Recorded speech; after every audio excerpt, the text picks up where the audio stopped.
Welcome to Nightlight.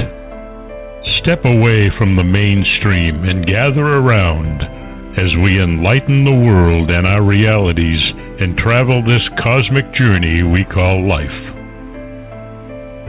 Join us as we share with you and provide that beacon that can guide us all to a better way.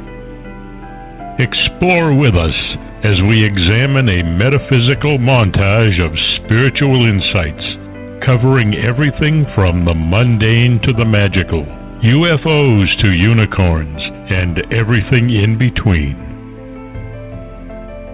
This is a time of awakening, of sharing and evolving, of spreading our wings and soaring on the cosmic breath of creation.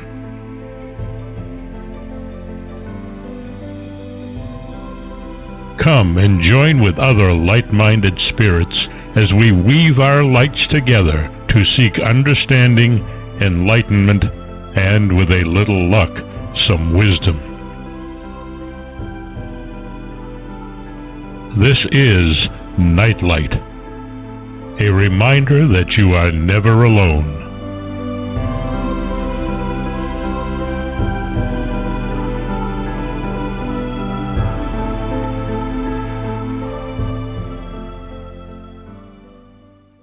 Welcome to Nightlight, everybody. So happy you could join us, and so happy that you're sharing your time with us. We appreciate that, and we know how precious time is, so that you share it with us makes it even all the more special.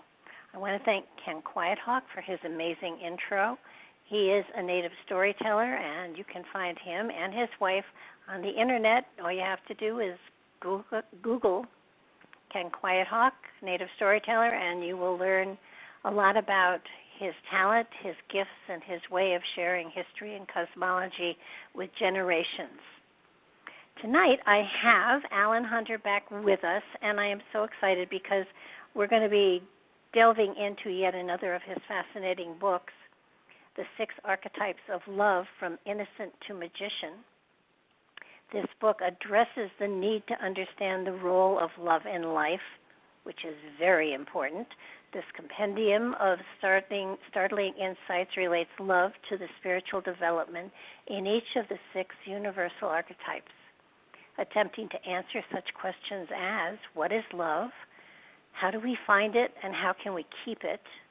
Why are there so many puzzling forms of it, and why do so many people get it so wrong? The book shows how love relates to the self-awareness and spiritual development for each of the archetypes. Whether describing an innocent, a magician, a monarch, an orphan, a pilgrim, or a warrior lover, the featured archetypes profiles offer essential guidance about what level of awareness is currently being lived, how to transition to the next stage, and how love can be nurtured. Each stage of development is tied to the ancient wisdom of the tarot, the visual images of which act as reminders as to what to expect on life's journey, supported by real-life and pop culture examples that provide more immediate accessibility. Allan's a professor of literature, a counselor, a therapist, and the author of 9, I think it's more than that, books about the regenerative power of writing and literature. He spent much of his professional life exploring how literature and storytelling, including soap operas, tap into the deep and unarticulated needs of society, and especially the ways of the heart. It's from these powerful influences that we shape our own lives and ultimately our destiny. Welcome to the show, Allan. You got a lot of talking to do. It's such a pleasure to be chatting to you again, Barbara, and I'm delighted to be talking about a topic that seems to me to be pretty vital in everyone's life. It is, and everybody is searching for it. And yes. What I found fascinating was with the different archetypes, they address and look at love differently. And the different archetypes, I was able to sit back and be able to figure out where I was coming from at different times in my life, and that dictated how I was utilizing or searching for love and what kind of love I was searching for. Yes. Oh, well, it sounds like you used the book extremely well, because that's exactly what I hoped to outline to people, that at different times in our lives we're at different levels of awareness and energy. And so when we venture into love, we venture into it from that level, not from anything ideal that we might wish for, but we approach it where we are, which can be good sometimes and sometimes can be a bit of a challenge. Well, you have 6 different archetypes, and yes. Theoretically or ideally, we move through them as we grow. And if in each case we're looking for a different kind of love, how does that make it possible for us to find someone who can be a quote-unquote life partner? Yes. This is a really vital question, because a lot of people ask me this. They say, well, if I'm at such and such a level and I find someone else who is at my level, what happens next? And so I would answer that by saying that, yes, of course, we start where we start. But the best type of love is that we start with someone who is at our level of understanding and awareness, and that the relationship we build there does not stagnate, but it allows us, I hope, to grow and develop and to know the next level and to learn the lessons so that we can become the fullest version of ourselves. But we can't do that unless we know there are other levels. And many people I come across simply don't know that there is anything more to experience, more to ask for, more to know about, and so they remain sort of comfortably stuck, but ultimately they get bored. And when people get bored, that's a recipe for, unhappiness of every kind, but especially divorce seems to be predicated upon one partner becoming somehow dissatisfied or bored or stuck, and the other one perhaps wanting to move ahead, and then suddenly you've got a crisis that doesn't solve anything.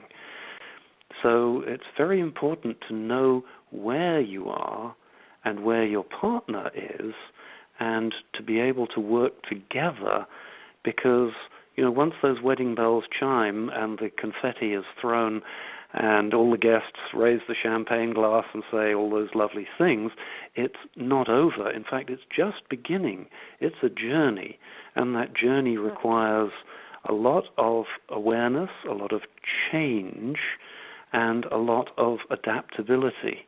And that, you see, is not what we talk about too much in our society. Hollywood, actually. At all. Hollywood, God bless it, gives us these wonderful rom-coms, and I love rom-coms. I'm such a sap for them, and I take my Kleenex and I weep, and I say, oh, that's so lovely. And they walk off into the sunset, and it's all great. But what Hollywood doesn't tell us about is, okay, what happens next?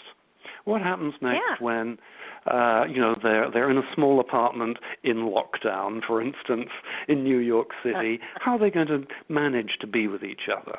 What happens if they have a child and suddenly that changes the dynamic, because there's this small human being who needs attention and needs love, and suddenly there's not enough attention for everyone else? I've certainly seen that. And if there are more children, how does that change things? And then we grow older, and gracious, those children grow up and they leave home, and we have this Imagine that. Imagine that, shocking. Well, it's what they're supposed to do. You don't want them staying with you until old age, but they leave home. Oh, and so suddenly we have this thing, empty nest syndrome. And I think that's a wonderful, wonderful opportunity for people to say, so where are we? How are we growing? And who are we when we're not totally wrapped up in taking the kids to piano lessons and skating lessons and all the things that middle-class people in my neighborhood seem to do so readily? Who are we, and is that it? Are we going to remain static from the time the kids move out to the time that we die? I think the answer is a definite Oh, yeah. It's amazing because I counsel as well Yes. on the spiritual side, and I can't tell you the number of people, women that as well are my friends, that I keep saying to them, your kids are growing up. You have to start looking at what are you going to do with your life next. Find areas to get involved in now, so that when the nest is empty, you aren't lost and yes. Just into depression. And while they all say, I got lots of time, no, you don't. They go from diapers to cars in a heartbeat. Yes. And so, but I think especially today, I know we were talking earlier, and while you go from innocent to orphan, and the orphan stage is a kind of selfish stage, kind of. Yes. And all of us, I think, at this point in time, because of the situation we're in, because of the virus, have been shoved back to orphan stage to a great degree.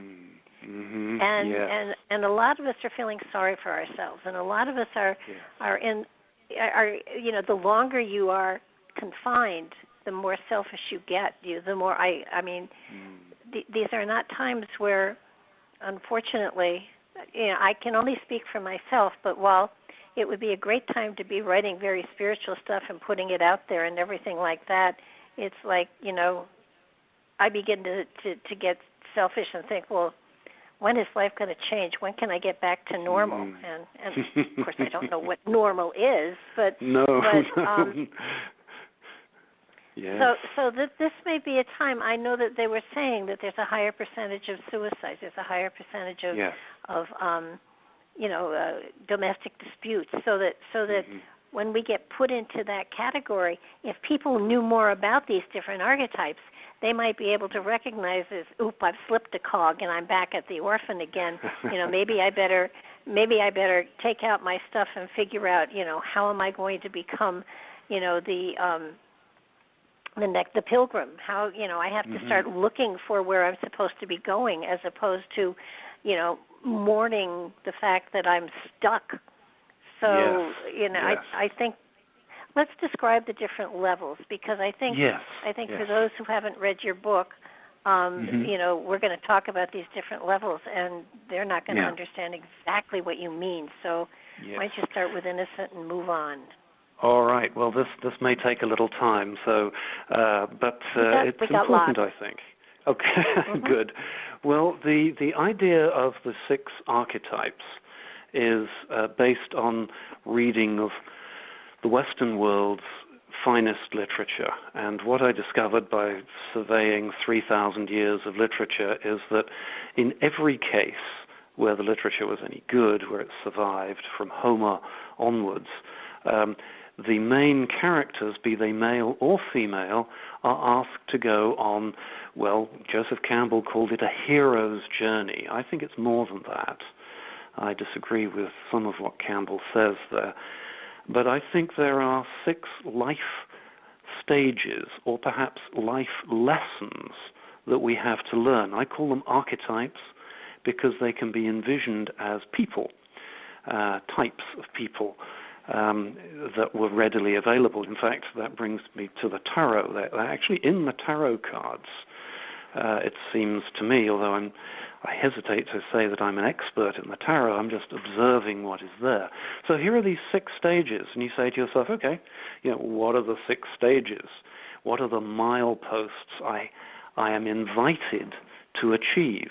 Because we're all invited to go on the journey of self-actualization, or whatever one wishes to call it. We're all invited to do that.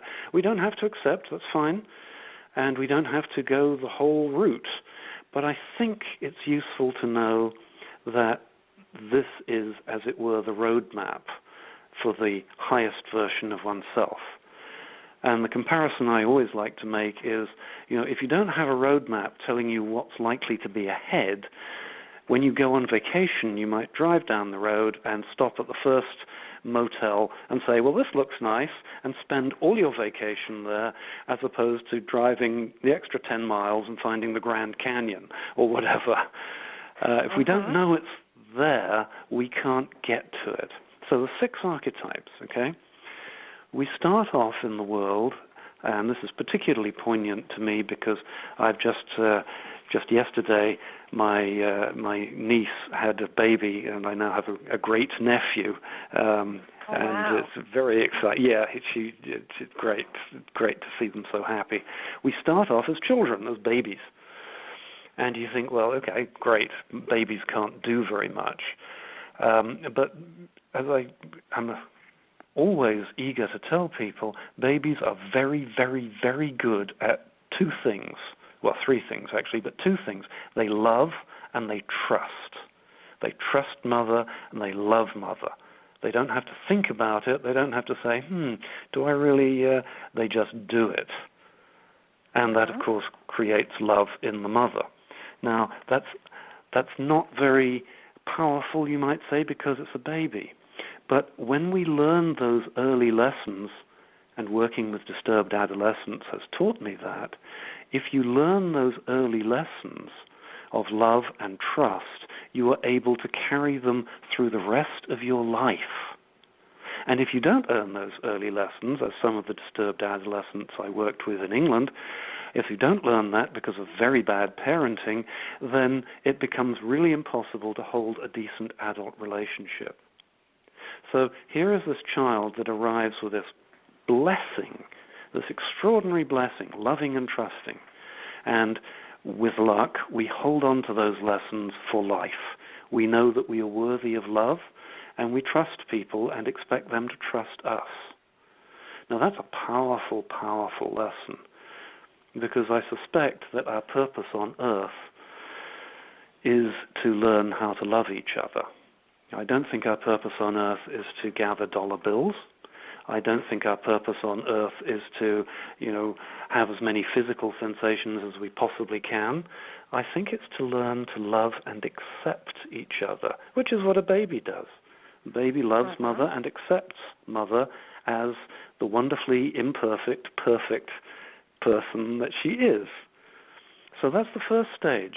Now we need to hold that lesson, that loving, trusting lesson, because at a certain point we feel that all is not perfect in the family.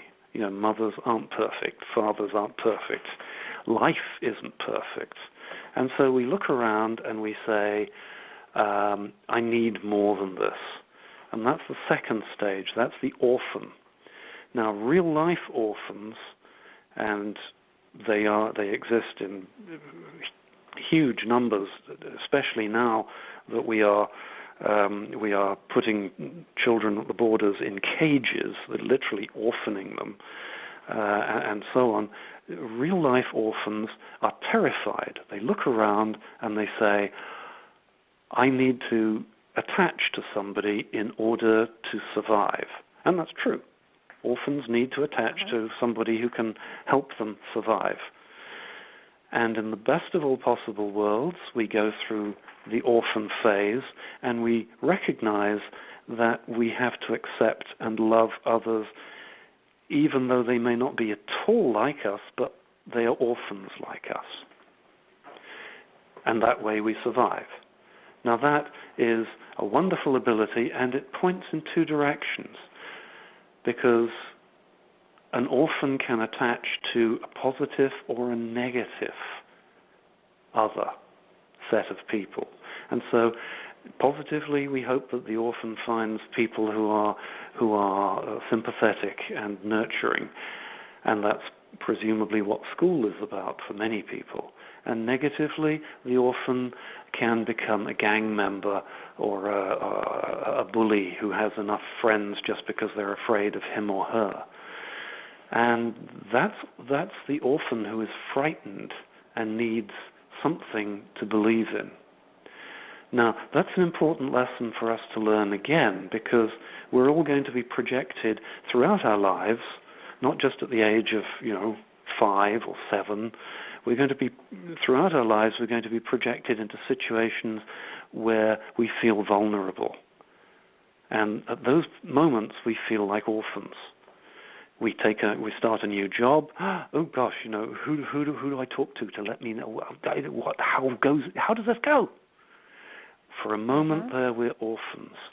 When we lose a parent, no matter what age we are, at some point we feel, I've lost the person who cares most about me. Yeah.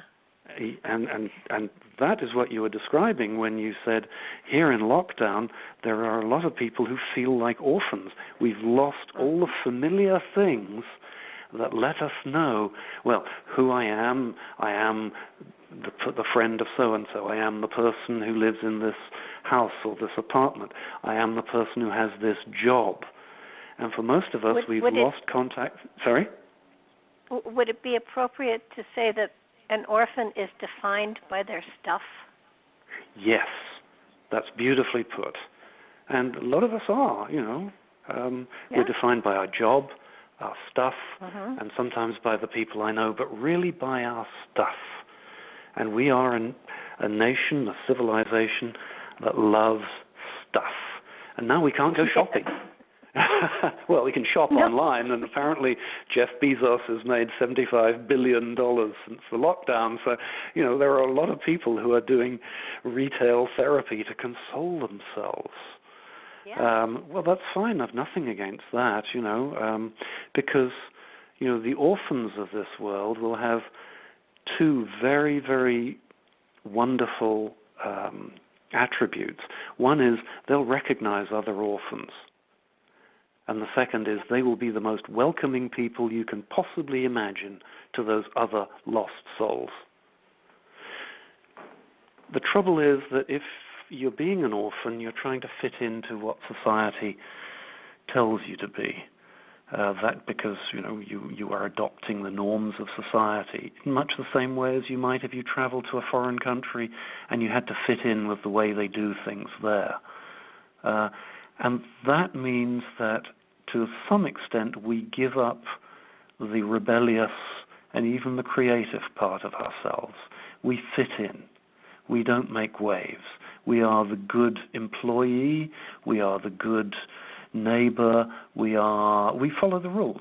And that's great because, we need people who follow the rules. God save us. They are the people who keep this civilization stuck together. They follow the rules. They pay their taxes. They are the policemen and the wonderful people who keep our society working. But there's a price to pay there. And sometimes, for some people, it becomes too much. For some people, they are wonderful, wonderful orphans, and God bless them. I think that there is nothing to compare with their ability to look after others. But when we become discontent, a bit like the teenager who doesn't want to do what mum and dad do because mum and dad do it, that's when we start to ask difficult questions, which are, who am I and what am I supposed to do? And that's when we transition to the next phase, the pilgrim. And the pilgrim isn't quite sure what he or she wants, but is going to ask a few questions to try and find out. Now, this is a very, very uncomfortable phase for everybody. The pilgrims are a real pain in the neck. They keep asking questions and they won't go away and they won't accept the standardized answers.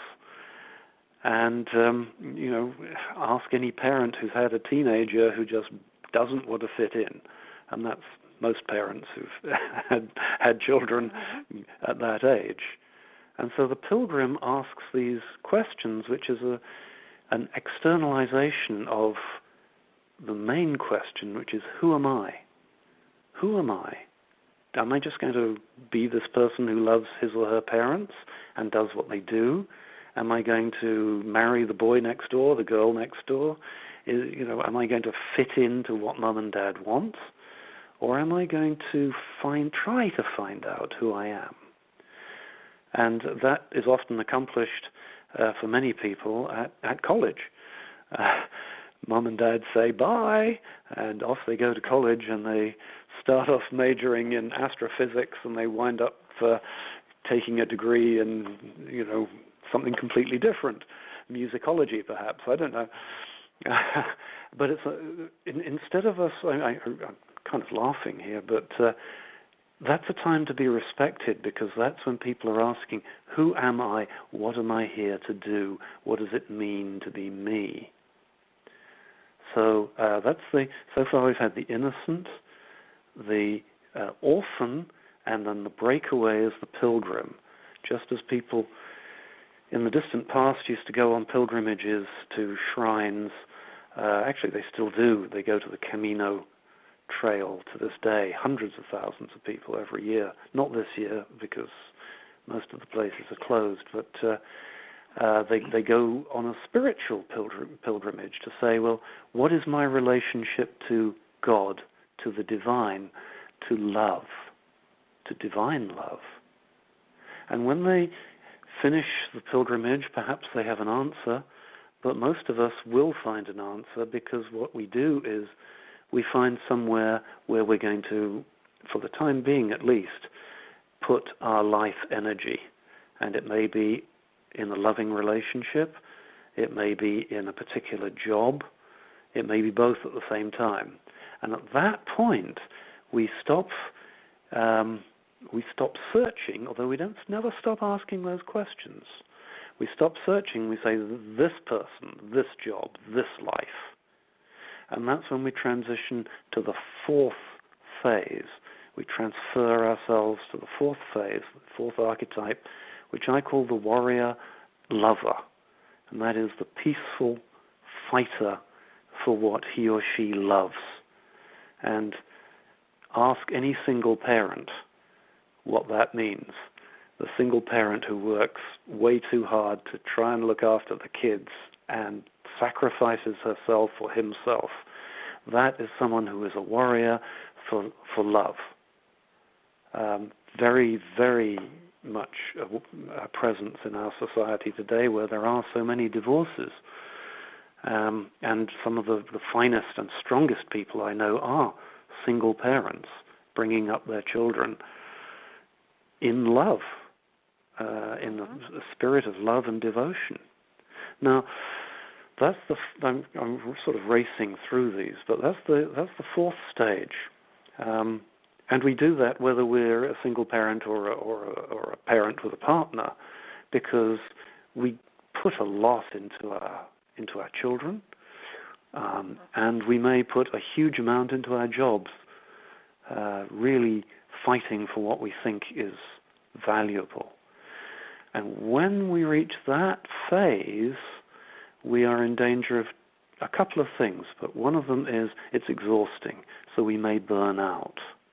And this addresses what you said earlier, Barbara, because when we burn out, we kick back to that earlier phase, usually to orphan phase. We say, somebody look after me. I need to win the lottery, I'll buy more tickets. The only friend I have is this bottle of wine. Or whatever it is. We want someone to save us. I think that's a mistake, because when we burn out, it means we're being asked to move to the next phase, which I call the monarch pair. That's the king and the queen. A monarch pair, king and a queen. The king stereotypically is stern and can make difficult decisions, and will execute those who are rebellious, very, very stern and masculine. And the queen is more nurturing and forgiving. We need both sets of qualities within us.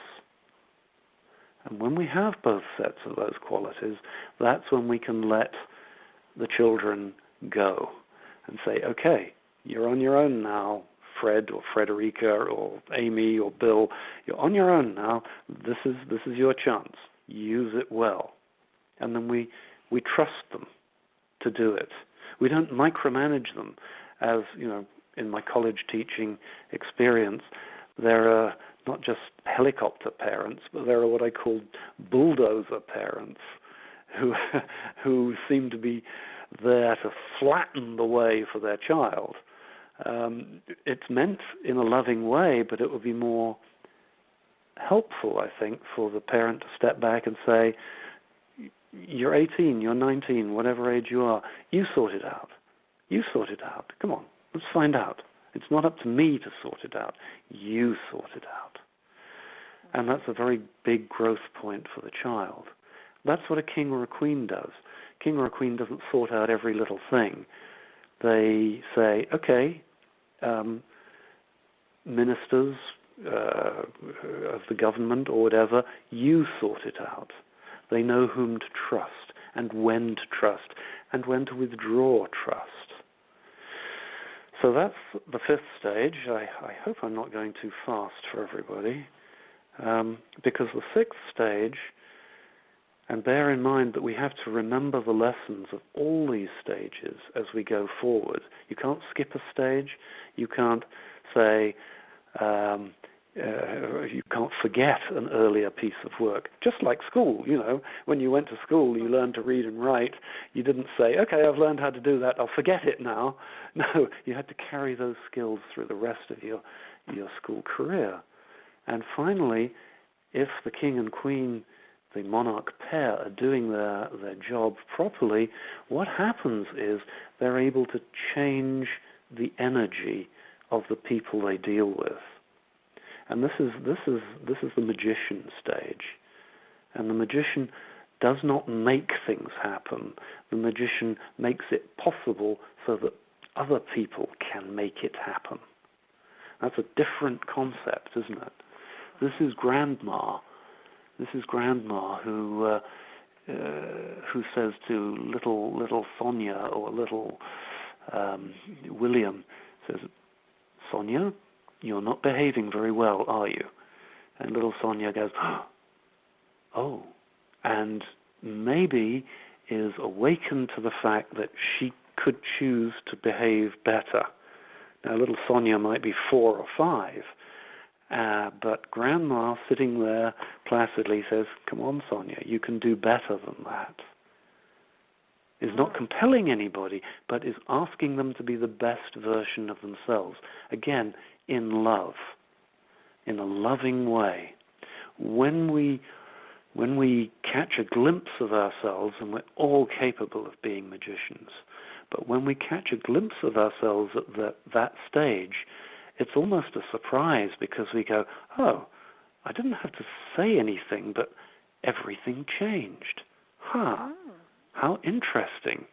And that's a little bit of the magician that any of us can do if we allow it. If we approach the youngster and say, you shouldn't do that, you're rah, rah, rah, rah, rah, rah, all we get is a fight or a discontented youngster. But if we go forward and say, what would make it possible for this to work for everybody? Let's take a moment and just work out, well, what do you really want? And what's possible? Suddenly, we are inviting the other person to be the best, most thoughtful, and perhaps the most loving version of themselves.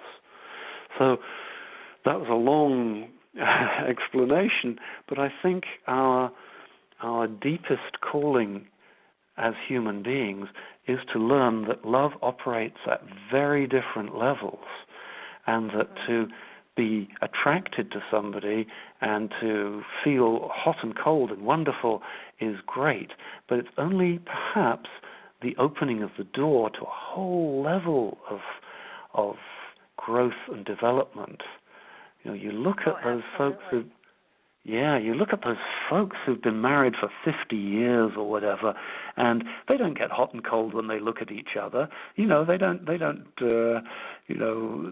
at each other and they see something that they have both reached together, and they know that there is acceptance, and they've been able to give love, and they've more love to give.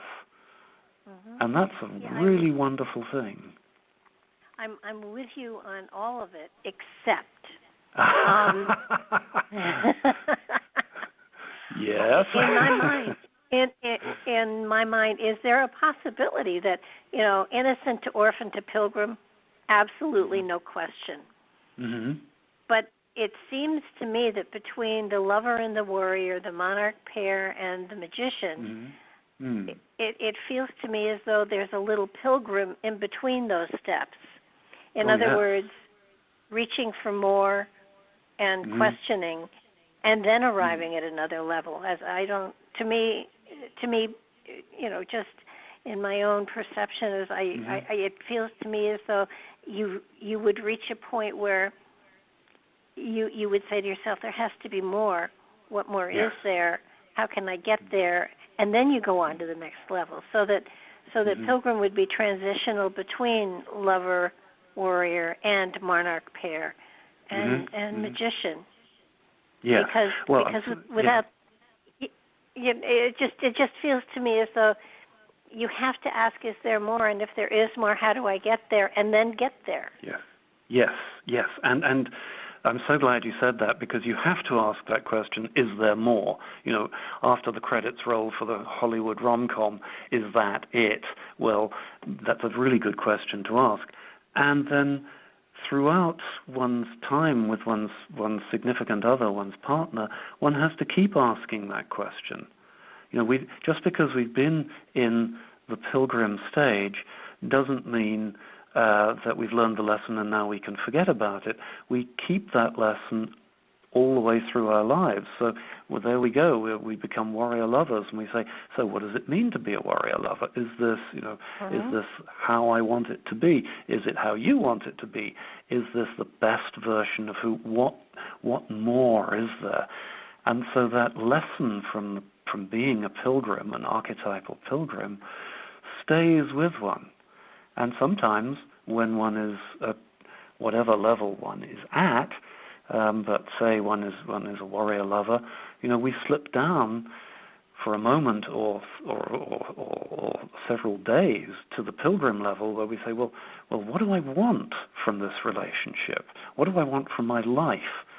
And those are the conversations one has to have with one's partner, one's significant other, to say, well, what do you want? And are we getting what we want? And how do we make this grow? So I thank you for asking that, because I think that's what we have to recur to again and again. And the monarch pair, they have to be able to ask the difficult questions. They have to be able to go back to the pilgrim stage only in order to ask those questions, get some insight, and then ascend, as it were, back to their highest possible level of being, which in their case would be the monarch pair. So it's not like you get a medal pinned to your chest and that's it. It's more a case kind of like the 4-star generals. You get 2 stars, 3 stars, 4, and then maybe you want to go back again to the 3rd level for a while. But certain levels would address certain situations in life, and love is something that everyone seeks, that everyone wants, but not everybody even understands what it is. And in the different levels, the kind of love that is sought for, desired or utilized is different. And I mean, you can't put a monarch pair type love into an orphan's life and expect the orphan to thrive. So basically, when you're looking for a partner, looking for someone to share your life with, it's important to sort of try to figure out, just where they are in their own personal development, and can you blend with that, work with that, and there's no way in hell that you will ever be able to identify. You can maybe identify where a person is level-wise, but there's no way you can make somebody shift to another level until they're ready to grow into it themselves. So that's right.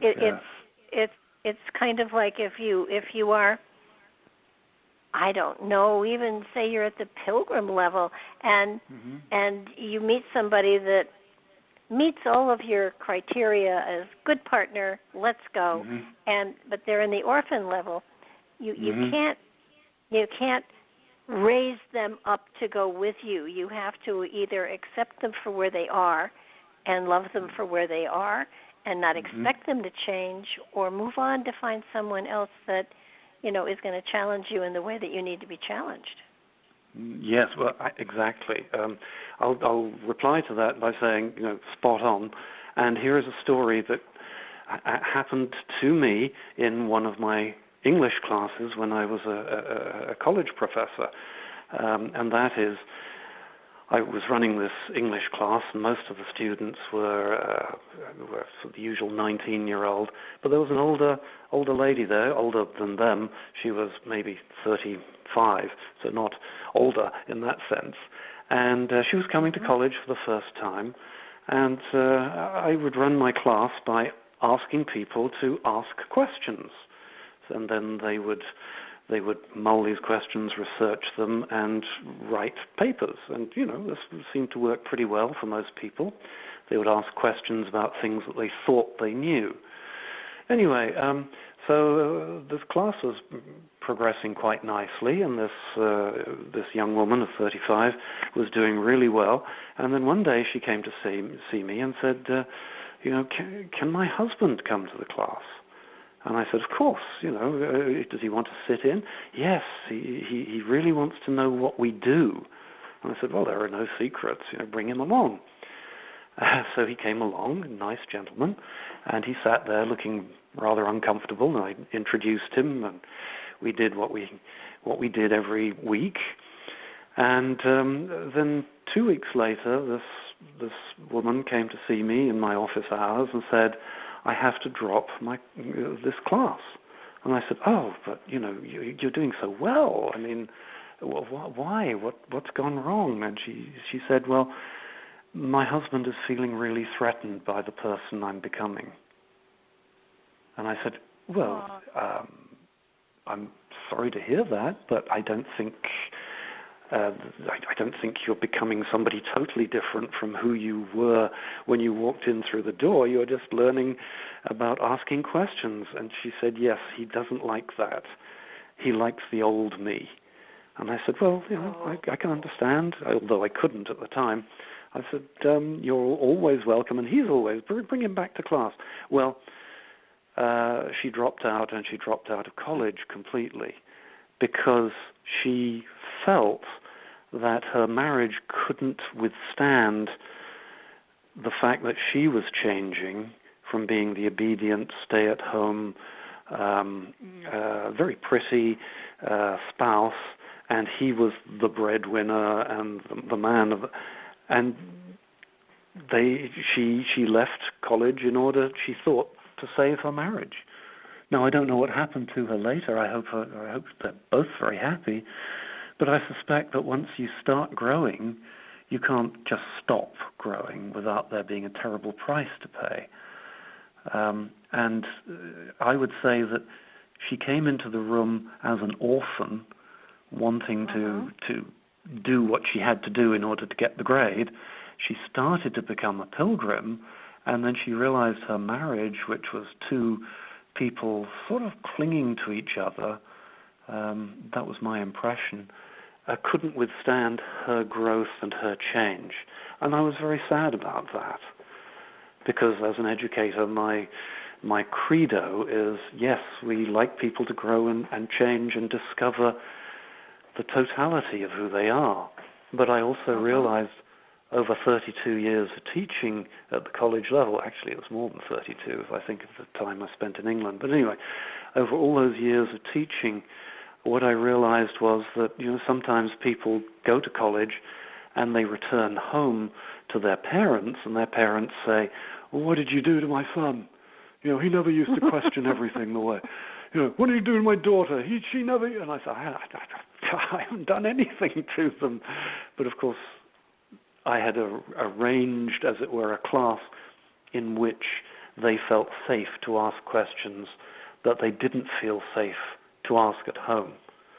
So being an orphan is very safe, and don't get me wrong, these were wonderful people, really I became friends with many families and great folks, wonderful fun to be with, and sometimes the sons and the daughters would break away, and this bewildered the parents. What happened to my little girl, my little boy? Why is she not the same as before? And so when we're in love, like the married couple I told you about, we select people, it seems to me, that we're comfortable with, people who are at our same level. And that's fine. Let's look at how each of these levels experiences love, because I think it's so important, and let's also understand that there are 6 types here. It doesn't necessarily lock you into any particular area. We are during our lives, we are all of these and more, and we probably hop back and forth and all over creation, because frankly, I've become an orphan these days now that I've been confined for 4 or 5 weeks. I don't intend to stay there, but so that it's not judgment. It's just it has to do with a state of mind and security and trust, and so let's innocent babies experience a different kind of love. But let's hop to the orphans, because they're kind of, and there's nothing wrong with any of these stages also. No. It just it helps you to define where a person is coming from so you can deal with them appropriately. It has nothing to do with a stage or a level of intelligence. Yes, absolutely. Thank you for saying that. I hope that I'm not going to imply that it has to do with people not having enough intelligence or worldly knowledge or whatever. But there are different levels that we're at, and one is not better than another. We need all the levels. We need everybody doing the best they can at whatever level they are, and that's true of me. That's true of everybody. I hold my job or held my job, because I'm now retired, at a certain level of college. It doesn't make me better or worse than people at a bigger college or a smaller college. It just means that's where I happen to be. What's so phenomenal, what's so great about these different levels is that if you learn about them and how they work and how they portray you to other people, you have an understanding of them, you can stop yourself from time to time and say, okay, so where am I performing today? Am I being a pilgrim? Am I being a lover warrior? Am I attempting to be the magician? And that's a level that I think is fleeting. It comes and it goes. Yeah. But at least with me it does. But you can identify where you are and understand more how people are relating to you because of that. Yes. So, and live more fully because of that. Absolutely. If you understand, if you can identify where you are, honestly identify, then you can change it. You can if you recognize the orphan and you realize that you've wallowed in that for a while, you can get up tomorrow and say, all right, today I'm the pilgrim and I'm going for it. So an orphan in love, how would they behave? How would their... Well, orphans in love are very, very interesting people, because they are very good at identifying people who are like them, and they tend to, this is the stereotype, they tend to choose people who are from the same demographic, from the same geographical area. They're not likely to, fly to Tibet and fall in love with a Sherpa or whatever. They're going to be very much people who value the home, the community, the society they're in, and they're going to ask things like, how does this person get on with my friends? How does this person get on with my parents or my siblings? Does this person have the same likes and dislikes that I have? Does this person even, have the same tastes in interior decor that I have? And nothing wrong with that, because I've witnessed over the years of my counseling some severe fights between people, one of whom wants to decorate a house one way, and the other of whom says, but I like it this way. And these are fights of self-definition. So the orphan is likely to find someone who fits in with what he or she feels to be the most valuable and even the most spiritual things.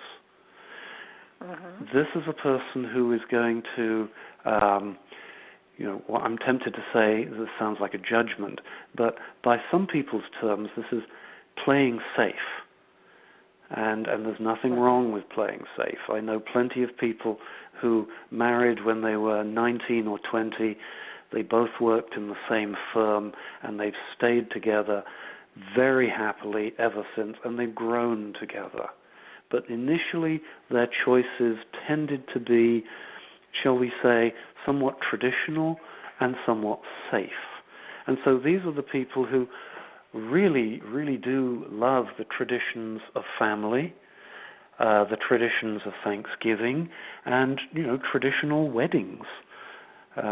Just down the street from where I live, there are several bridal shops, and in normal times, when we're not locked down, there are lots of young people paying huge amounts of money that they probably can't afford in order to have a wonderful wedding for all their friends and relations, all their closest, whatever. And I love that they do that, because it's a very wonderful, inclusive thing to do. And yet part of me says, this is very different from the impulse of, say, the Pilgrim, who says, I'm going to elope.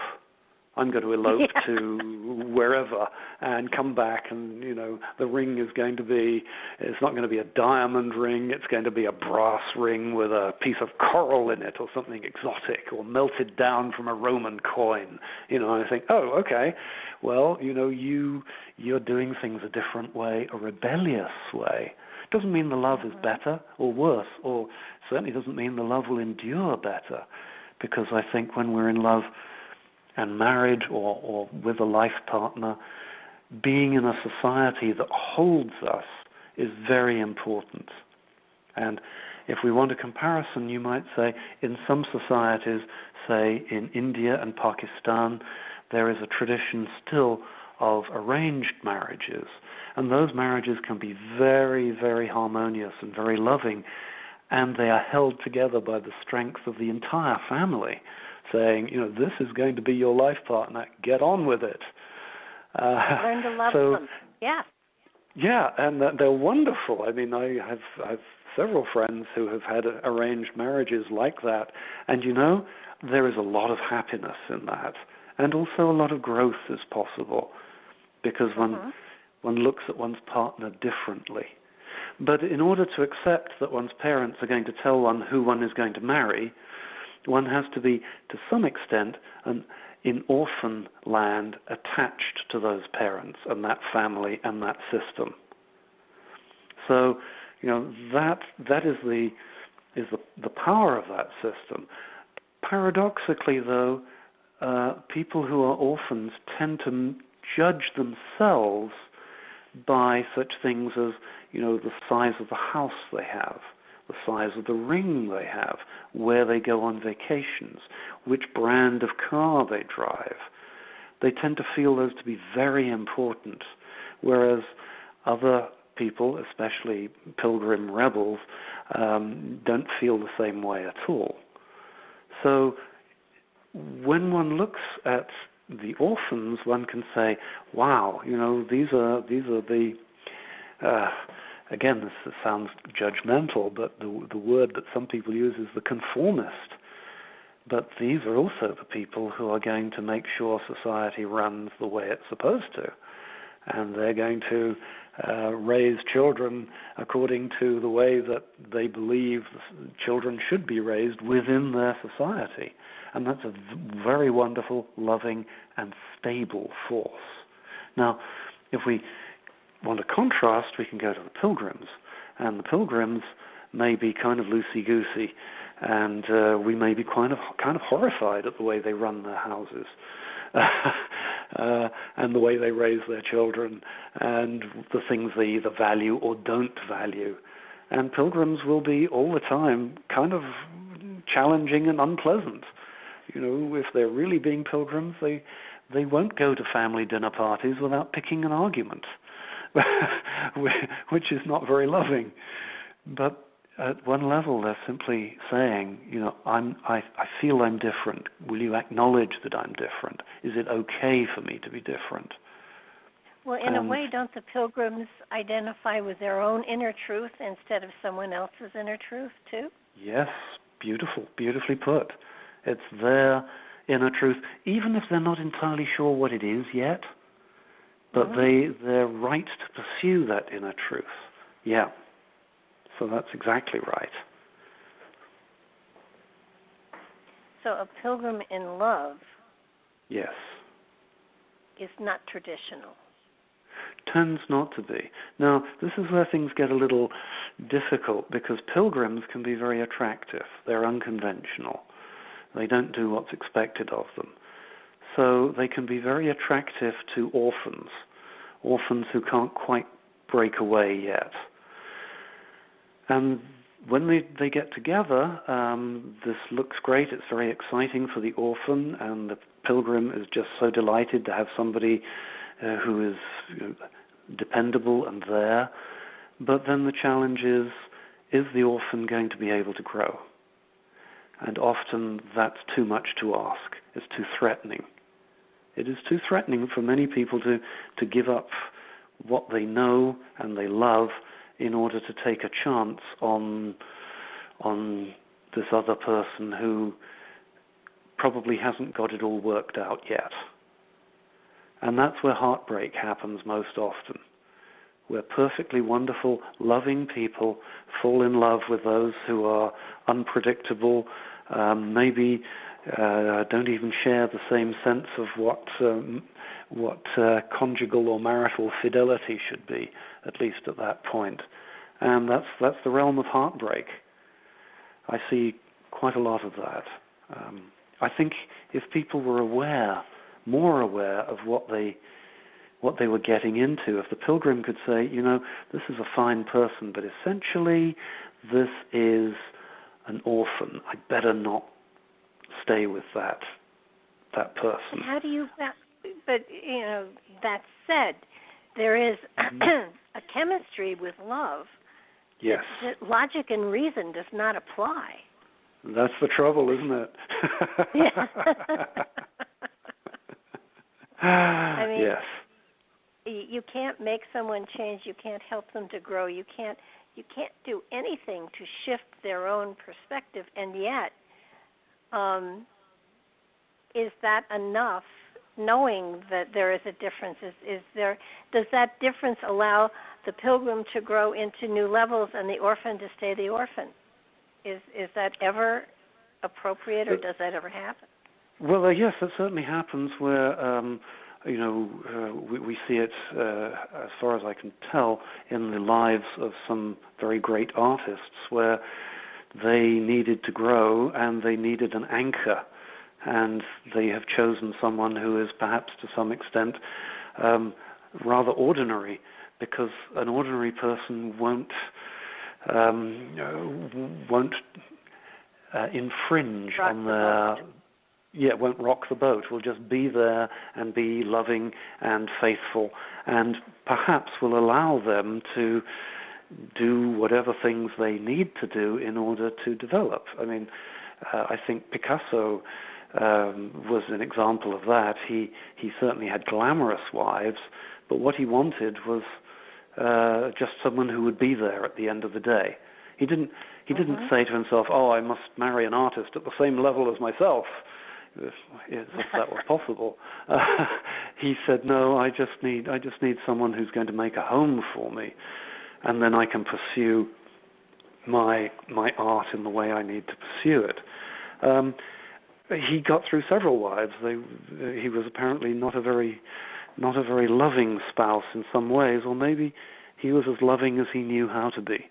because he was so driven by his creativity. But pilgrims, maybe you he's see, bored easily. well, pilgrims get bored easily. And it's, the pilgrim is a very creative archetype because they're always asking, how could we do things differently? And as you said earlier, that after being locked down, you're feeling a bit orphan-like. Well, so are most of us. We're feeling slightly like motherless children, But then if we recognize that, instead of sitting around and going, oh, this is awful, or I don't like this, or doing like those people in Michigan, taking assault weapons and standing outside the state capitol, which I'm not sure I understand that, but instead of feeling somehow like a victim, we could say, okay, this is a passage of time that is very difficult. How do we want things to be when we come out the other side? How am I going to change my life? Have I already changed my life? Well, I know I have. I don't run around doing useless things as often as I used to. And I'm saying, okay, I could change that when I go forward. What are the things the habits I needed to re-examine, and what are the things that I need to do that I haven't been doing? And so for me, for instance, and I may as well, give a concrete instance. I went to Harvard Square, which is just up the road from me, which is usually bustling. Well, under lockdown, there's nobody there, except for the homeless people. And because there's nobody there, you see, there are quite a lot of these people sitting in doorways, and there are no passers-by. And you suddenly realize, wait, they got money to live from passers-by, but there are no passers-by. And then you realize that because all the businesses and restaurants and cafes are closed, there are no public restrooms. They can't even get a drink of water. They certainly can't use a bathroom. So wait a second, and suddenly it came to me in a rush, wow, this is really hitting the most fragile people very, very hard indeed. Now, that's a call to action, isn't it? That's what can we do to make this better? I don't know the answers. I don't know what the answers are. I know that a neighbor of mine has taken this on herself, a young woman, and she has collected through GoFundMe and things like that several $1,000s, and she goes and she looks after these people by delivering them bottled water and snacks, sealed snacks like granola bars or whatever, so there's no danger of COVID being transmitted. And she hands out a little bag to each of them, clean pair of socks. I don't know what else is in that varies depending on what she can get. And she just goes around every day and gives it to these people. And I thought, wow, what a loving gesture that is. That's the opposite of the pilgrim who says, why isn't the government doing something? The pilgrim is saying, the orphan who says, why isn't the government doing something? That's someone who says, well, the government's not doing something. I better. And I don't know where it's all going to lead, but I'm going to start here. That's that really wonderful, again, loving impulse. God bless her. I'm just so impressed. There's a great parable about two brothers who are walking down this long, long beach, and the tide has gone out, and stranded, various marine creatures there. And as he goes along, the younger brother picks up the starfish and flings them back into the ocean. And you go along a little further, and the little boy picks up another one and flings it back into the ocean. And then again, and so on and so on. And finally, the big brother looks at him and says, what in the blue blazes are you doing? You can't make any difference in anything by doing this. And as the little brother is flinging a starfish back in the ocean, said, I made a change for him. Yeah, that's beautiful, isn't it? Isn't that great? Ah, yes, made a change, one starfish at a time. Yeah. Yep. Yeah, well, that's where it begins. Yeah, you do the best you can do. So the Pilgrim in Love is Pilgrim unique. in Love is restless. Yeah. Okay. Is likely to be restless. Is likely to move from one person to another very quickly. Pilgrim always knows what's wrong, but is not so good at finding out what's right. And I think we've all been in love with people who've said what's wrong with us rather than acknowledging what's right with us and hoping to grow that. I think that's everyone on the planet right there.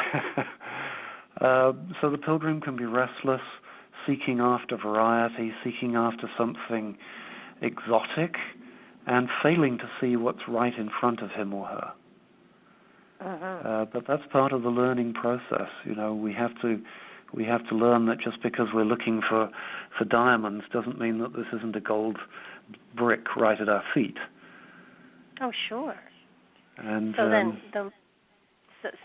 we come to the lover warrior, which is a very noble grouping of people, I think. Willing to die for a cause. Yes, willing to die for a cause. Yes, willing to die certainly to fight for a cause, and that doesn't mean necessarily physical fight, but to struggle to get what he or she believes is worth loving. And So in love, these people would be. What kind of people would these people be to be involved with? They'll be very determined. Do they always have a cause? That's a really good question, because at the moment we're talking about personal relationships. But every one of us is more than just our personal relationships. There's our professional relationship, and there's our community relationship. And a warrior lover is probably going to be somebody who, if he or she is fully aware in all these three aspects, is going to be somebody who, in the community, is fighting for what is right, in a gentle way, presumably looking at citizens' rights. In a professional way, will be doing a job that he or she believes in. And I've taught young people as they've gone to graduate, and many of them have said, I want a job I can believe in. And when they've found one, it's been, this is where I want to put my energy. And some of them have worked extremely hard at that. Not always has it been easy. And they're the same people who will say, I want somebody in my life that I can invest for the long term in. And when they found that person, they will be fiercely attached to that person, and fiercely challenging too. So if the other person is in some ways not operating from their highest level, that will be the person who says, "Come on, we can do. There's a better version of you than that. Let's. What would it take to release that version of you?" But when we have within the personal domain, which is what we're speaking about now, that is going to be the person who's going to insist on being straight, to the point, speaking true, saying whatever is difficult that needs to be said, and, if necessary, having those difficult conversations, having those arguments, and seeing where things are going. Whereas a more timid person will say, I'll avoid the argument, and then everything will be peaceful and it'll be just fine. Well, sometimes we need to have the argument to clear the air so that it can be fine. And there are lots of people who don't know how to argue. In my counseling business, quite a few people come to me who don't know how to talk to each other and are afraid to argue. They haven't been taught how to argue. They've never seen it. They think an argument is one person saying, I hate you. Whereas I would say, no, an argument is about somebody saying, well, there's something not right here, let's get it right, because I love you, not because I hate you. So, my experience of undergraduates at colleges has been many are afraid to enter discussions because they see a discussion as a fight to the death as opposed to as an exploration. And that's the warrior lover. The warrior lover will explore, and explore in sensual terms as well.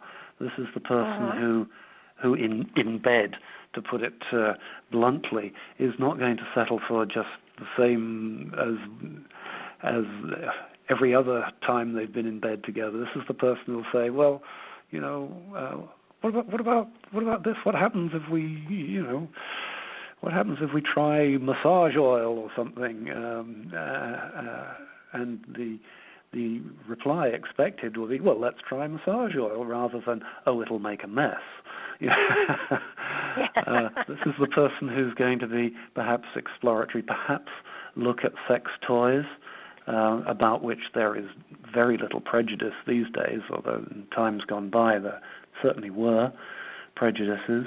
And, sex toys are there for a reason, because actually some people find that they make for a much better and more intimate sexual life, loving life. And that's the intimacy that the warrior lover almost expects and demands. Now, I'm not saying that if you don't use sex toys, there's something wrong with you. Of course not. I'm just using that as an example of the way people can think in inventive ways, perhaps even more romantic ways.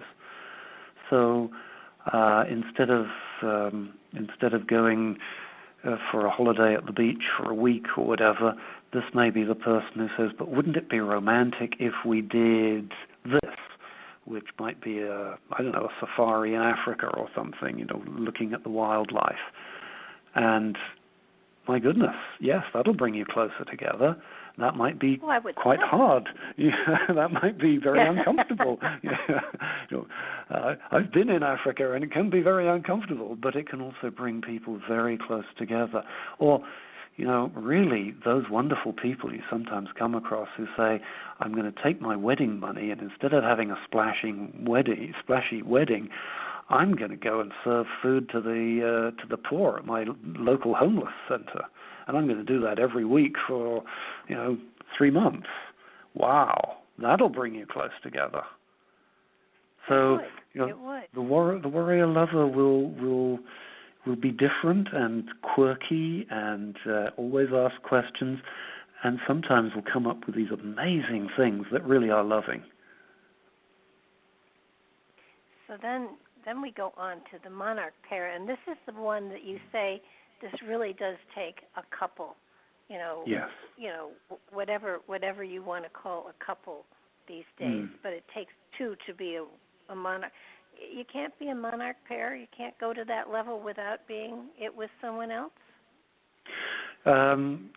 I think that the business of life can only be lived in relationship. And however you define that relationship is up to you. But I think there are certain lessons, life lessons, that cannot be learned unless you are able to be vulnerable in a real loving relationship. Now, it may be possible how about a good personality? Well, that would be interesting. No, but the quality of the king and the queen, you have to have that within yourself and be matched, we hope, with someone who also has that within themselves. Things go wrong, it seems to me, in relationships when one person takes on all the masculine, regal stuff and the other takes on all the female, nurturing stuff. And none of the other. That's when you get the stereotypical, mum who says, "Wait till your dad gets home. You're really in trouble now." And mum Mum is always trying to placate the children and trying to make them best friends, and Dad is always the severe one. I'm sorry, that's not good for children. All it teaches them is polarization. Whereas if you have two people who have access to both sets of qualities within themselves, who know when they can say to Junior, that was really a dumb idea, and I'm going to tell you exactly why, and also do it in a loving way, which is to say, I'm not kicking you out of the house, still love you, but you have to hear this. Then we have that regal quality of the king and queen, the monarch pair. It's not easy to do that, especially with family members, because we get annoyed at family members, whether they're children or brothers and sisters or God save us, parents. They know how to push our buttons. And we have to be able to say that who we are, what we're doing, why we're doing it, and do that in a loving way. Now, example of that. What's an example of that? Talking today to a friend of mine whose mother is, she's nearly 90, I think, and she's infirm. And he said, I just had to take charge and say, Mother, you've got a fractured disc in your spine, you've got onset of Parkinson's, you're diabetic, you cannot live at home safely anymore. I am going to arrange it.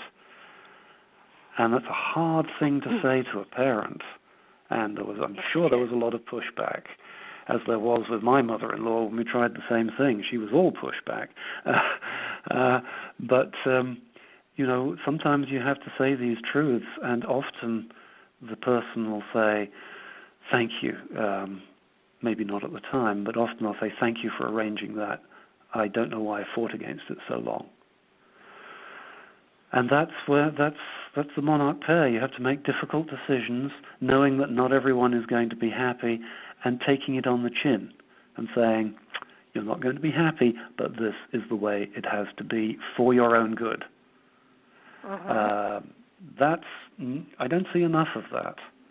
I see a lot of parents afraid to say that to their children, and I see a lot of children afraid to take charge of their parents in their failing later years, because it's a huge challenge. I mean, my heart goes out to anybody in that situation. And yet it's a tough place to be, but if you're fortunate enough to have parents that live to be that old, then yes. Yes. I certainly hope my son took note of how I treated my mother, because, Yes. I would expect him to replicate it with me. So Good, you're good. I don't know how you treated your mother, but it sounds as though you treated her very well if you want it replicated. Yep. And you had to be firm and loving at the same time. Yeah, and I think sure. it's a choice. It's a big choice. Mm-hmm. And not always are the parents cognizant of the love that is being given them, so that sometimes it's a lot harder. Yes. But then you go on to the magician, Mm-hmm. which is another kind of love altogether, Yes. which is really kind of cool. Yes, well, the magician is what we, I think, are all capable of. Anybody is. I mean, orphans are capable of it, and innocents. Not that there are many innocents.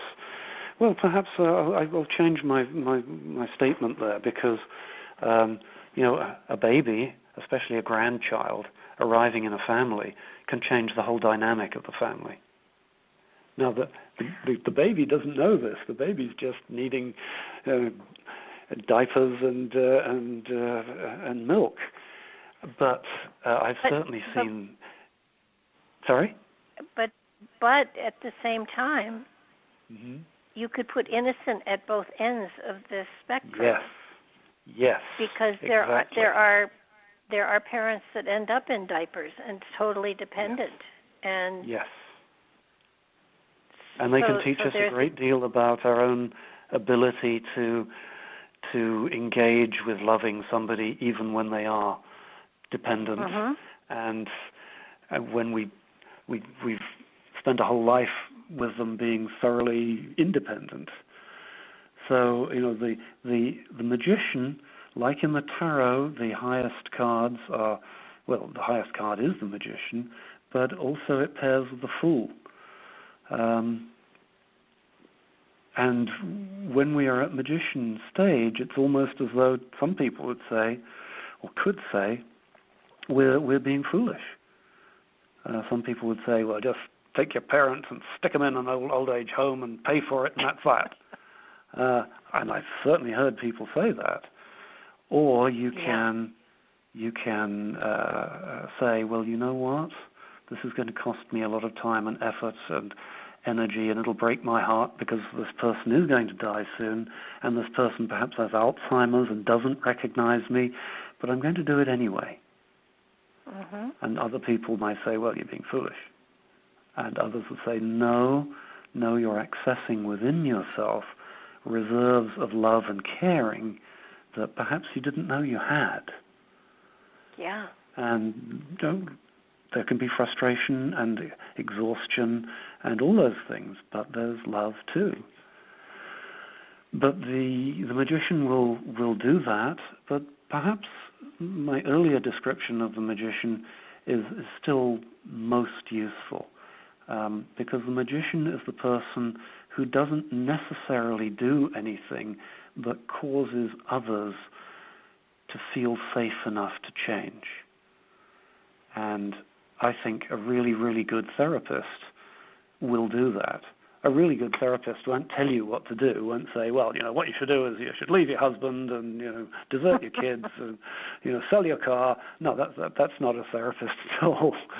A really good therapist will listen and then make maybe one comment which is right to the heart, and the person will go, oh yeah, I'm really looking at this back to front, aren't I? Wow. And the person does the work themselves. So the magic has happened. It's not the stage magician where the rabbit is dragged out of a hat and everyone goes, ooh. That's not a magician at all. That's a trickster. That's wonderful, but it's not what we're talking about. The magician is, and there are lots of examples of this. If we look for them, we know what to look. The magician is the person who can come into a room, and I've certainly seen this in teachers. The teacher comes into a room and a rabble of third graders immediately gets quiet, pays attention to the teacher, and does whatever task it is they're asked to engage in, and they find, wow, this is really fun. Oh, I didn't realize this was so much fun. And it's not because the teacher has made it fun. The teacher has provided the space so that the students can discover that it is fun. Oh yeah, I don't know if you know, but I taught special ed for 25 years. Well, then you know exactly what I'm talking about. One of the first things I used to do with the kids is, gather them into a circle and take glitter and make the circle, between me and them. And it's like, and then we did whatever project we were going to do, talking about whatever aspect we were going to talk about. And then I said, okay, and then they would look at me and I'd say, you can take some of the magic with you. And of course, I got cursed by parents because you can't get rid of glitter on clothes or anything. But that sparkle, that element of magic, did something so that they remembered what we talked about. They were reminded of it, and every time there was a sparkle or something at some point in time, they would stop because they would remember the magic, and it's so cool. That's beautiful. Oh, that is beautiful. Oh, I love it. I love it. It was fun. Yeah. I was known as the Sparkle Lady for a while, but they did make me stop after a while. But it was so much fun until they did. I think one of the wonderful things about these different archetypes in love You know, it's a wonderful thing to know and be aware of, but you apply it in many different places and ways, and it also applies to one's spiritual journey, because the initial love has to be with yourself. Yes. And all of these different aspects of love applied to your own development, your own progress on your own spiritual journey is very important as well. Very, very. Yes, this is a spiritual path, and I think that's what we're here on Earth to do. We're here to explore this spiritual path called love. Most religions I can think of a God or a deity that is loving and that is teaching us about love. And, love thy neighbor is, that's a powerful one right there. I'm surrounded by neighbors, and sometimes they're a little difficult to love. But you love them anyway. Like, yes. Well, you can dislike them, but you have to love them, which means accepting their right to be whoever they are. Yeah, that is a hard lesson to learn, and yet, where I live, there is a neighbor who shall remain nameless, who is always nasty and vicious and really downright mean to me. And it wasn't until, and it took me a year or so to understand what she was teaching me. And I never responded in kind with her, but it just one day when she was ranting and raving at me, I realized that if I responded in kind, I would become her. And yes.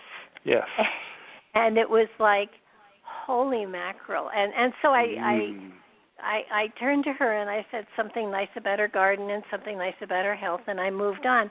And from that moment on, she stopped being nasty to me. But she was one of the biggest lessons I have learned. Oh, that's a good one. Yeah. And one of the meanest, vicious people in the world. but clearly, my love doesn't extend to bringing her, lunch at noon. But sometimes you have to, with love, understand something, that no matter what hits you, it's a lesson for you to learn to embrace something and a part about yourself. Yes, absolutely. Yes. So I think it's important for people to understand how you apply loving yourself to these different stages as well. Because, that's a beautiful example. Sorry, yes, you were saying? No, but quite often, we don't love ourselves, so we don't feel worthy for certain things, and that's ridiculous. So the more worthy we become within our own eyes, the more our magnetism attracts new levels of people into our lives. And and sometimes what you're attracting you don't like, but you are a magnet, and therefore you're attracting whatever your level is at that moment in time. And if you're not liking the people that you're attracting, maybe it's time you worked on yourself a little bit to attract a different kind of person into your reality. Yes, absolutely, yes. Well, similar energies attract. And so, as the saying is, look around your friends, and if you don't like them, what can you learn from that? Because you attracted them. They're your friends. They're at the same level as you are. So we have to recognize these lessons, and sometimes the neighbor who rants at us in the way you described is frankly can be frightening, and then we have to say, well, how am I going to respond to this? Am I going to respond with hateful things, which just makes life worse for everybody, and as you said, turns you into the other person? Or can we look at them and say, okay, here is a person who's probably been hurt, otherwise, she wouldn't behave like that. So compassion for the hurt, sadness for the damage, and how can we make it possible for this person to be a reasonable person in our lives? What will it take? Running away won't do it. Calling the police won't do it. But sometimes the right words, which you chose, the right words at the right time, can change everything. I will have to also admit that it was a rallying cry to war. And I had all sorts of great ways to get back at her that were possibly not as legal as some might think, but it was like, do I want to take part in this where I know I can do worse than she can do, but that isn't the point. The point is to grow from it.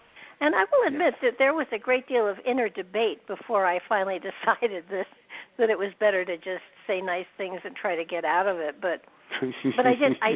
I learned the lesson. I didn't. But I saved my responses for yet another day in case I need them. So there's. Yes. Yeah. I haven't totally outgrown it. I've just put it off, and it's in a closet. If I ever need it, I can go to that closet. If I don't need it, that's fine. But I think that the element of loving our neighbors as ourselves, loving and being compassionate to other people, especially during this time frame, I think some of the most beautiful things have happened with people showing their compassion. I don't know where you are, but the fire department, the police department parade through the town, different parts of the town every evening with their sirens blowing and whistles blowing and lights flashing, and it's an amazing thing to know that there are people out there that are there if I need them. Yes. And it's a wonderful thing to do, and I think the most meaningful, touching things that are done to help other people, to remind other people of kindness and love, plus nothing. That's right. That's right. Yeah. Yeah. Well, if we think about those wonderful people who are working so hard for our safety right now, and who know they're running tremendous risks, but who do it anyway, wow.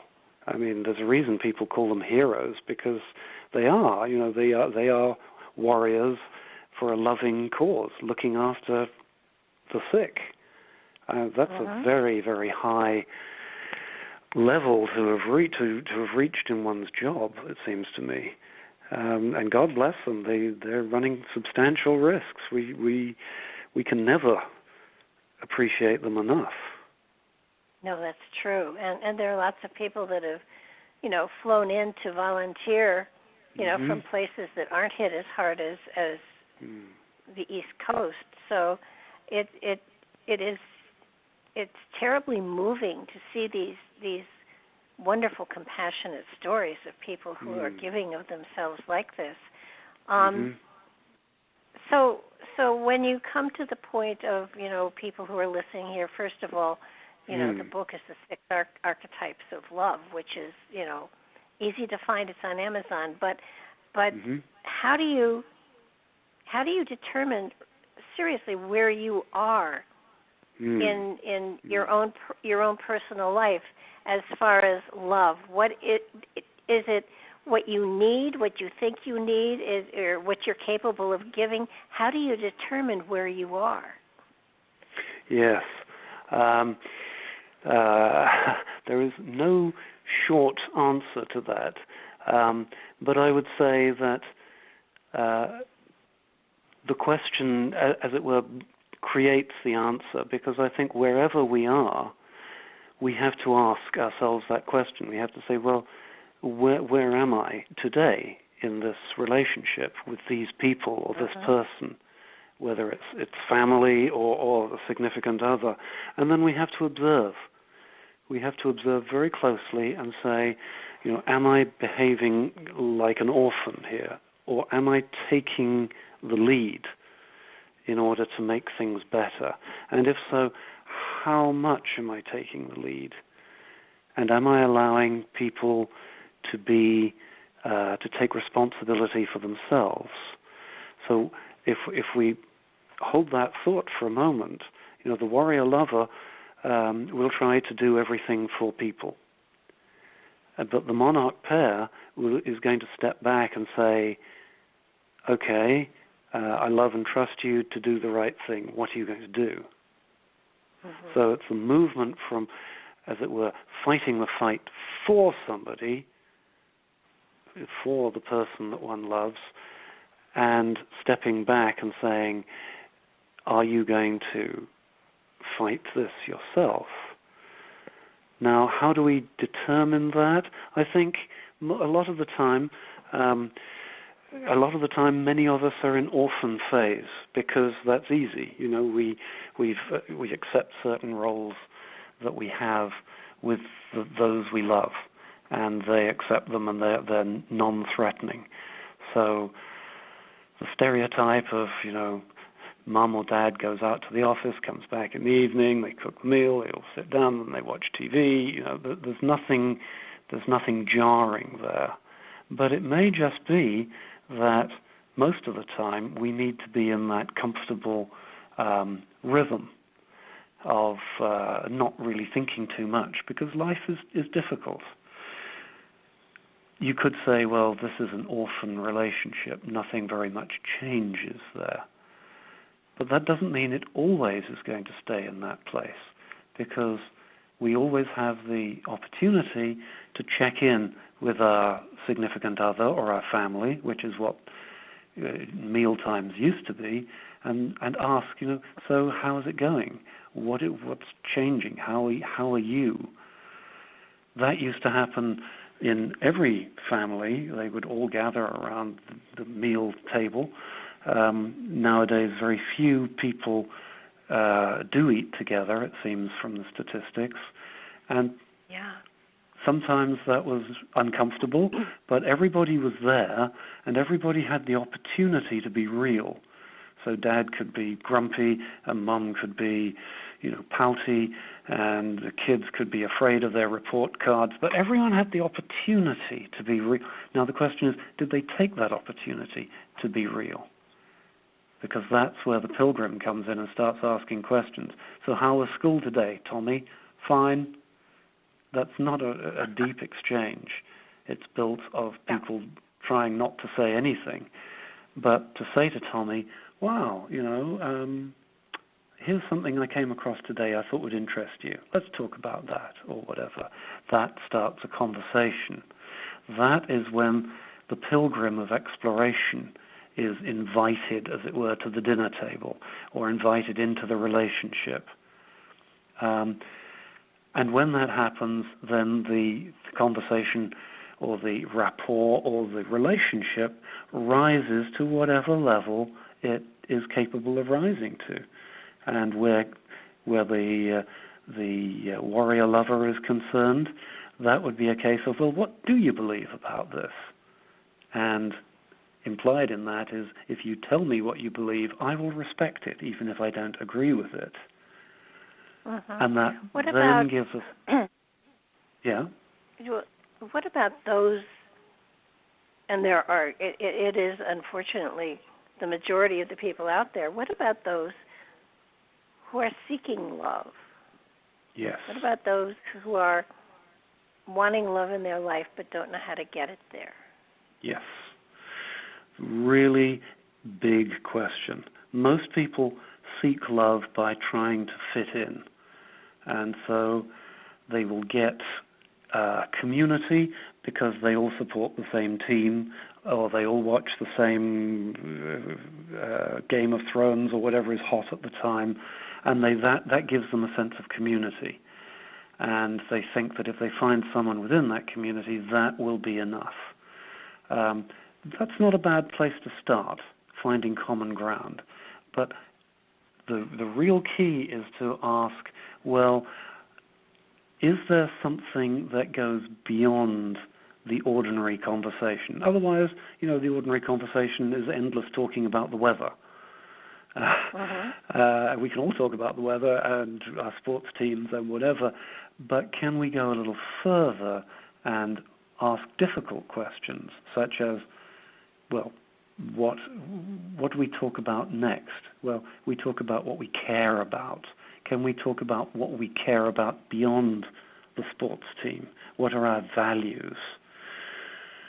Most people look for a relationship that's going to fit into the box they've prepared for it. So they're going to live in the same place, have the same job, see the same friends, and they're going to have a significant other who fits into that. And that can be wonderful. But the truth about a relationship, any relationship that's alive, is that it's a bit like bringing home a puppy, only you don't know how big the puppy is going to grow. And you think, it's just going to be a cute puppy, but what happens if it turns out to be the size of a rhinoceros, How is that going to change your life? Are you prepared for that? Or if the puppy becomes... Or can it be housebroken? Can it be housebroken? And, I'm not taking that facetiously, because a lot of people are now adopting pets because they have nothing to do, because they're locked in. And quite a few of them are now taking the pet back and saying, I had no idea this was so much trouble. I can't deal with this. Which I think is very sad for the pet and for the person. But actually, that's what a relationship is. It's like taking on a commitment, and you don't know how big or demanding it's going to be. But by the same token, you don't know how rewarding and invigorating it's going to be. In fact, it may stun you. Ask any new parent who says, wow, nobody told me it would be like this. And I'd say, yeah. Baby back, that's for sure. You can't. And yet, the statistics are there. The men who are with women and leave just before the baby is born, or leave when the baby is 2 months old. They say, I can't take it. And they go. I need to have my time with the guys. Again, that's a stereotype, but actually it happens. I know several people who were deserted that way, and they just got on with it and raised their kids anyway. Did a wonderful, loving job, and didn't know how much they could love until they discovered how deep it was within them. That if you're looking for a relationship, if you're looking for love, don't confine yourself, I would say to the listeners, don't confine yourself to something that checks all your boxes. That's a phrase we hear a lot. He checks all my boxes. Well, great. What about the boxes you haven't thought about? Yeah. Because there are plenty of parts of us that we haven't thought about. Can this person challenge you in a loving way?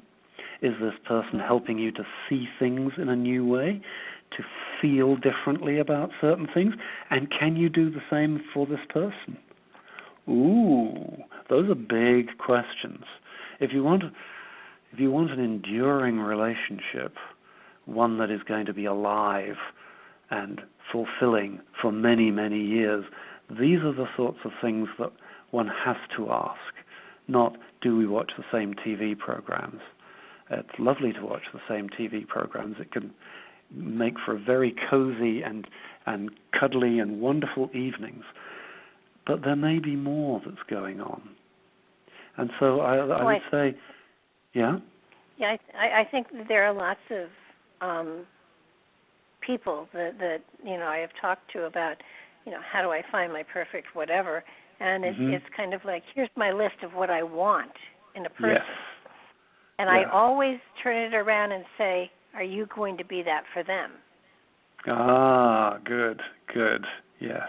And I often say, if you know what you want in another person, become that, and then you'll be a magnet to draw that into you.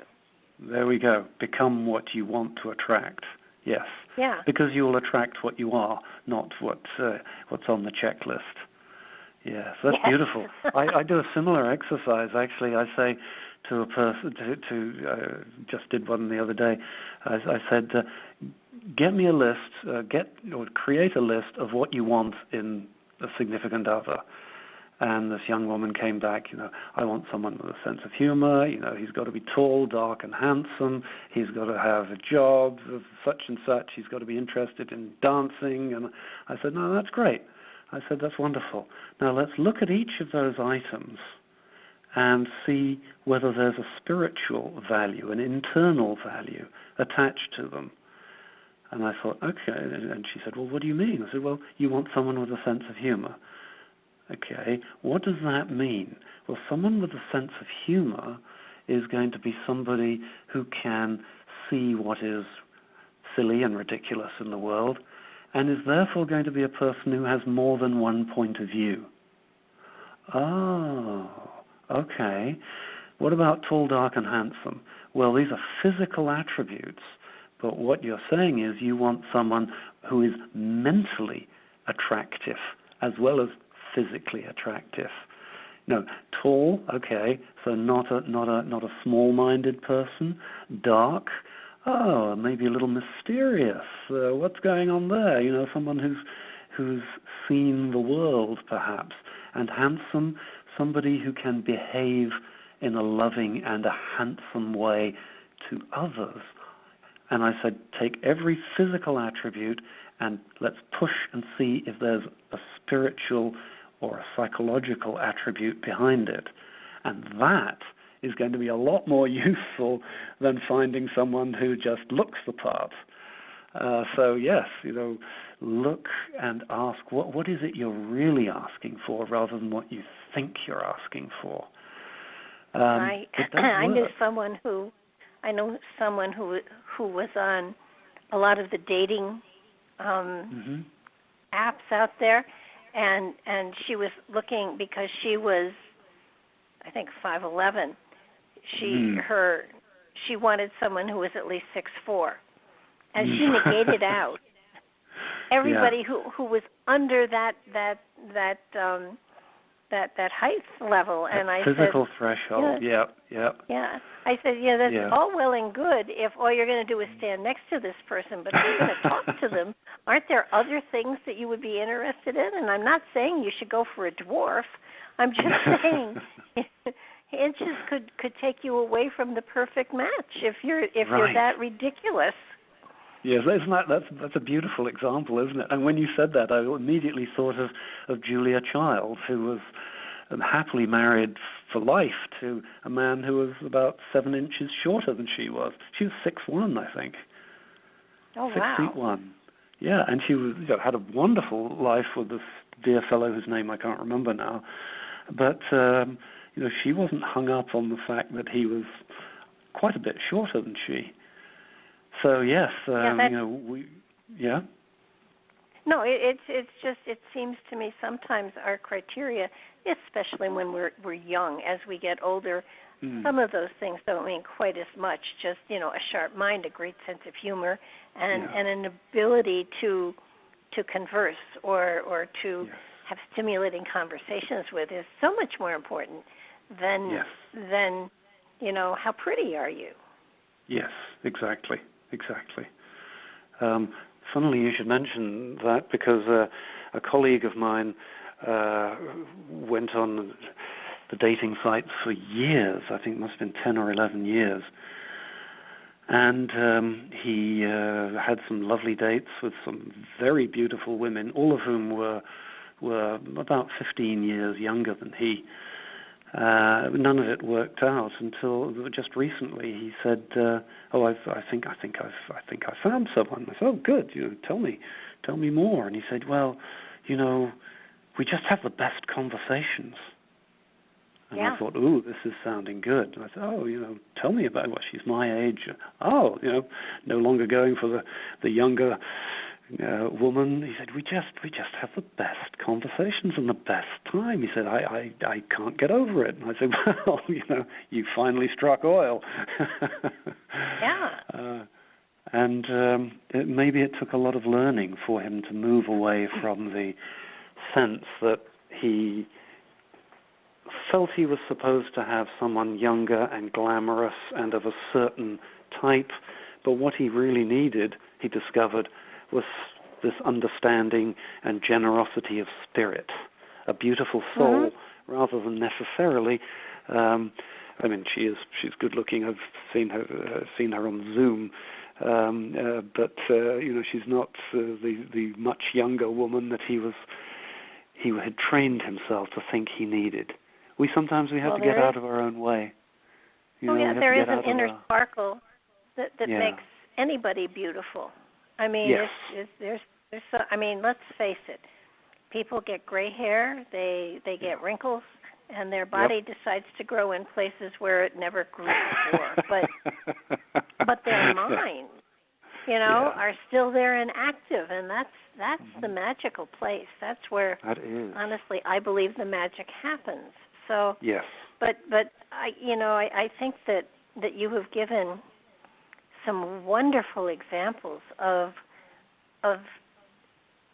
tools to understand where you are in life, where you are focusing your energy, and how to not judge, but how to understand people to a greater degree, so that you don't put your own, you don't project onto them what you want to see, but hopefully you see where they actually are. Well, thank you. I'm glad it came across, because that was my intention, and writing the book was my intention, to get this out into the world, because there are so many people who get it wrong, and it's so painful for so many to get it wrong, and they don't know why they're unhappy. They just know that they somehow missed the boat. And people who go into relationships wanting to change someone, you know that's disaster on the way to happen.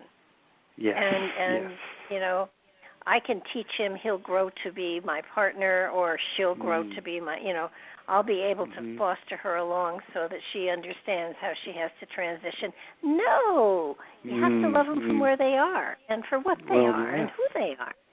Yes. And so, go ahead. Yeah, I was going to say absolutely. And people will grow and change, but you have to love them where they are, not regard them as a project or a fixer-upper or something. People are not houses. No. And I think I often get, saddened by people who say, well, I have to get a divorce because he or she is not on the same level that I am. And, it's like, who made you God? I mean... Yes. It just...